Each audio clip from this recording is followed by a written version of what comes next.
Hi friends, welcome to Shifani vlogs. குழந்தைங்களுக்கு இந்த quarterly leave வந்ததில் அந்த டைமில் ஃபேமிலி எல்லோரும் சேர்ந்து டூர் போயிருந்தோம். எங்கே போயிருந்தோம் அப்படின்றத அப்புறமா சொல்கிறேன். பஸ்ஸில் எப்படி என்ஜாய் பண்ணிட்டு வராங்க பார்த்தீங்களா? என்ன பாட்டுக்கு டான்ஸ் ஆடுறாங்கன்னு கேளுங்களேன்.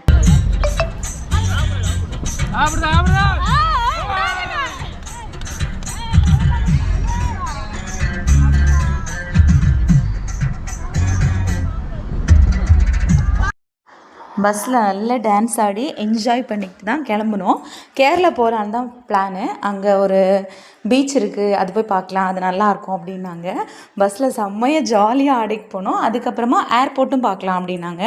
நாங்கள் ஒரு பார்க்குன்னு சொன்னோம்ல, பீச்சுன்னு சொன்னோம்ல, அந்த பீச்சில் தான் இந்த மாதிரி குழந்தைங்களுக்கு விளையாடுறதுக்கான எல்லா இதுவுமே இருந்துச்சு. குழந்தைங்களுக்கு கொஞ்சம் நேரம் விளையாட வச்சுட்டு அதுக்கப்புறமா நாங்கள் இந்த பார்க்குக்கு வர்றதுக்கு முன்னாடியே ஏர்போர்ட் பார்த்துட்டு வந்துட்டோம். உள்ளாடி போக முடியாதுல்ல, லைட்டாக இதுதான்ப்பா ஏர்போர்ட்டு அப்படின்னு காட்டிட்டு கூட்டிகிட்டு வந்தாங்க. அதுக்கப்புறமா லூலு மால் போயிருந்தோம். லூலு மாலில் என்னெல்லாம் பார்த்தோம் அப்படின்றத நான் நெக்ஸ்ட் வீடியோவில் உங்களுக்கு ஷேர் பண்ணுறேன். நீங்கள் ஃபேமிலியாக டூர் போகிறதா இருந்தால் எந்த சைட் போயிருக்கீங்க அப்படின்றத கமெண்ட் பண்ணுங்கள். வீடியோ பிடிச்ச சேனலை மறக்காமல் சப்ஸ்கிரைப் பண்ணுங்கள். தேங்க்யூ, பாய், டேக்